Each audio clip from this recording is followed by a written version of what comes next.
बिस्मिल्लाहिर्रहमानिर्रहीम। अस्सलाम वालेकुम प्यारे व्यूवर्स, कैसे हैं? मैं हूं डॉक्टर सोहेल और आप देख रहे हैं मेरा YouTube channel healthy life with doctor Sohail. उम्मीद है आप सब खैरियत से होंगे। प्यारे व्यूवर्स, आज का हमारा टॉपिक बहुत ही ज़्यादा इम्पोर्टेंट है, specially this video for male persons. ये स्पेशली गिफ्टेड है, गिफ्ट है एक, ठीक है ना, मर्दाना मरीज़ों के लिए। स्पेशली वो मरीज़ जो मैरिड हैं, शादीशुदा हैं, ठीक है ना, और शादीशुदा लाइफ को अज़दवाजी ज़िंदगी में बहुत परेशान है। स्पेशल इन दो वजूहात की बिना पर, एक को प्री मैच्योर एजुकुलेशन कहते हैं, ठीक है ना, वक्त से पहले बंदा डिस्चार्ज हो जाए। दूसरा इरेक्टाइल डिसफंक्शन, और इरेक्टाइल डिसफंक्शन भी कहते हैं, तो कोई इसे इरेक्टाइल डिसफंक्शन भी कहते हैं। पहले बात यह है कि हम समझने की कोशिश करेंगे कि प्री मैच्योर एजुकेशन क्या होता है। प्यारे व्यूवर्स, वो मैरिड पर्सनस जो अपनी अज़दवाजी हक़ अदा करने के लिए अपनी वाइफ के साथ मिलाप के लिए, ठीक है ना, इंटरकोर्स करने के लिए उनका मन करता है, वो चाह करते हैं, ठीक है ना, और वो अपनी वाइफ के नज़दीक चले जाते हैं, ठीक है, मिलने के लिए, तो उनको एकदम डिस्चार्ज हो जाता है, ठीक है। उसी टाइम, मुलाकात के टाइम, अभी स्टार्ट भी नहीं किया होता। कुछ लोगों में इस तरह होता है, कुछ लोग ये होते हैं कि अभी जस्ट प्रोसेस स्टार्ट करते हैं, इंटरकोर्स स्टार्ट करते हैं, वो एकदम डिस्चार्ज हो जाते हैं। कुछ लोग ये हैं कि हार्डली 30 सेकेंड 40 सेकेंड या 1 मिनट लेते हैं, ठीक है ना, तो वो डिस्चार्ज हो जाते हैं। तो इसको हम प्री मैच्योर एजुकेशन कहते हैं। मतलब आप ना खुद सेटिस्फाई होते हैं, ना अपने लाइफ पार्टनर को सेटिस्फाई कर पाते हैं, ठीक है ना, आप ना खुद मुतमईन होते हैं, ना आपका लाइफ पार्टनर मुतमईन होता है। इसी को हम इरेक्टाइल डिसफंक्शन कहते हैं, ठीक है, सॉरी, प्री मैच्योर एजुकेशन कहते हैं। दूसरा इसका पॉइंट ये है, इरेक्टाइल डिसफंक्शन मतलब इरेक्टाइल निकला है इरेक्शन से, मतलब करंट से या हरारत से, ठीक है ना, इसे हरारत कह सकते हैं या करंट कह सकते हैं।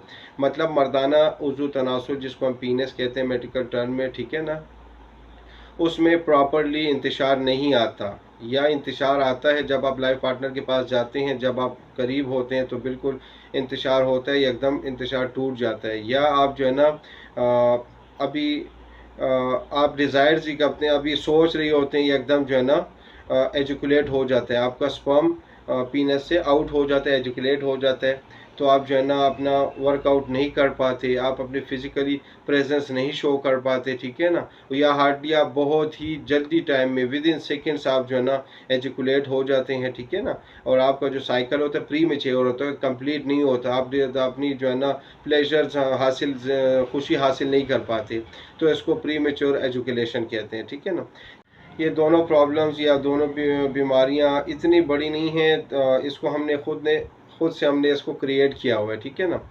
अगर हम कुछ बातों को मद्देनज़र रखें जो मैं आपको बता रहा हूँ, तो इंशाल्लाह उसको लेकर, और साथ में आपको कुछ मेडिसिन बताऊंगा, तो इंशाल्लाह इस पर हम काबू करके अपनी अज़दवाजी ज़िंदगी को बर्बाद होने से, तबाह होने से, डिस्टर्ब होने से, ठीक है ना, बिखरने से बचा सकते हैं।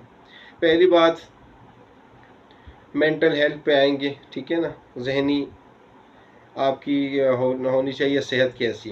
पहले आप जो है ना आपने प्रॉपरली नींद, तकरीबन 7-8 घंटे आपने नींद ज़रूर करनी है 24 घंटों में, ठीक है। दूसरी बात यह ना, आपने फिज़िकली एक्सरसाइज ज़रूर करनी, फिज़िकली आपने जो है ना वर्कआउट करना है, उसमें स्पेशली जो है एक्सरसाइज बहुत ही आपको ज़रूरी है, ठीक है ना। सुबह शाम आप ज़रूर करें, आधा घंटा करें, घंटा 40-40 मिनट, ठीक है ना। आपने वॉक करनी है, एक्सरसाइज करनी है, ठीक है, योगा कर सकते हैं, कोई भी आप फिज़िकली एक्टिविटी आपने बनानी है, ठीक है।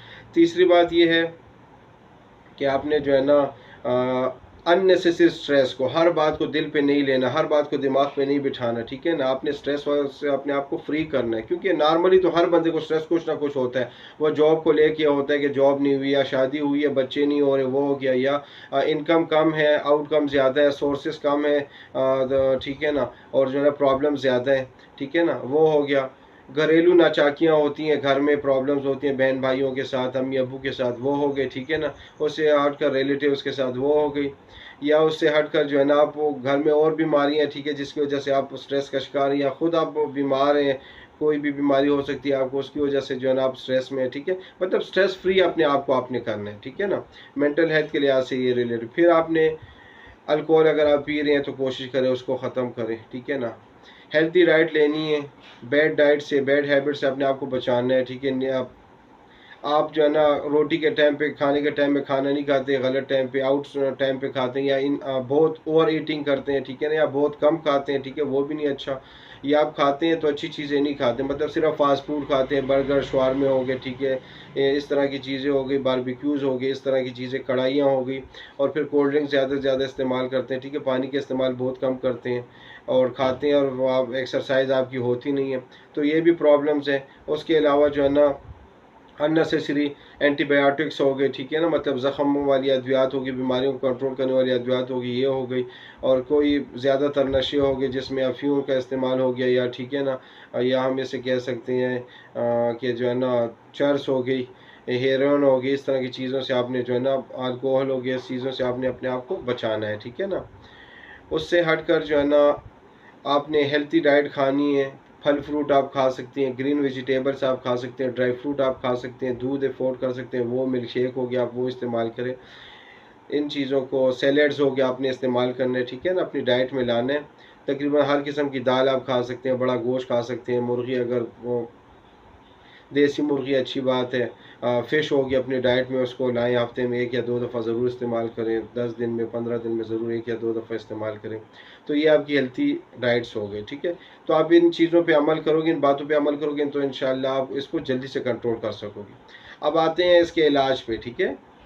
अगर एक पर्सन को इरेक्टाइल डिसफंक्शन भी है, प्री मेच्योर एजुकुलेशन भी है, तो इसको कैसे कंट्रोल कर सकता है। पहले तो इन चीज़ों जो बातें मैंने आपको बताई हैं इसको कंट्रोल करें इंशाल्लाह, तो साथ ट्रीटमेंट इफ़ेक्टिव होगी, आप बहुत जल्दी इस पर कंट्रोल कर सकते हैं, काबू पा सकते हैं। पहली मेडिसिन इसमें है एवेना स्टेवा, ठीक है ना, मदर टंक्चर में आपने लेना है, ठीक है, क्यू फॉर्म होती है, मदर टंक्चर इसको कहते हैं होम्योपैथी में, ठीक है। दूसरा ट्राइबुलस क्यू, ट्राइबुलस मदर टंक्चर में, ठीक है ना। तीसरा है नोपर लोटिया, ठीक है ना, नोपर लूटिया भी आपने मदर टेंक्चर में आपने लेना है, बेस में लेना है, ठीक है। तो आपने तीनों को इक्वल डाइल्यूशन में लेना है, ठीक है, इक्वल फॉर्म में लेना है, फिर डाइल्यूट कर लेना है, ठीक है।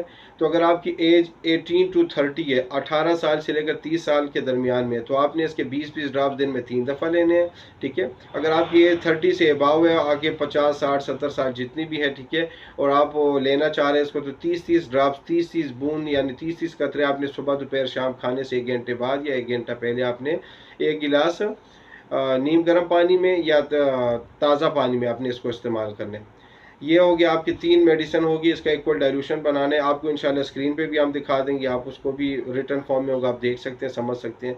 फिर एक टेबलेट है यूहिबिनम 3x फॉर्म में आपने लेना है, यूहिबिनम 3x फॉर्म में आपने लेना है, टेबलेट्स हैं 4-4 गोलियां आपने, अगर आपकी एज है 18 से 25 के दरमियान में, या तकरीबन 30 के दरमियान इसे कर लें, 18 से 30 के दरमियान, तो फिर 3-3 गोलियां दिन में 4 दफ़ा, और अगर 30 से अबाव है तो 4-4 गोलियां दिन में 4 दफ़ा चूसने के लिए आप इसे इस्तेमाल करें। आप मुंह में रखेंगे, डिस्पर्सिबल है, ठीक है, डिज़ोल्विंग है, डिज़ोल्व हो जाएंगे। पीछे आपने ताज़ा पानी आपने आधा गिलास या आधा कप या 1 कप आप पानी इसके बाद आप पी लें, इंशाल्लाह तकरीबन 2-3-4 महीनों के इस्तेमाल से आप इंशाल्लाह, आपको पहले ही हफ्ता 10 दिन में, 2 हफ्तों के दरमियान में आपको लगने शुरू हो जाएगा कि आप में बेहतरी आ रही है। आहिस्ता आहिस्ता इंशाल्लाह आप इस पे काबू पा लेंगे बहुत जल्दी, इंशाल्लाह 2-3 महीने के अंदर अंदर आप जो है ना प्रॉपरली अपने आप को बिल्कुल वेल फील करेंगे, ठीक है ना।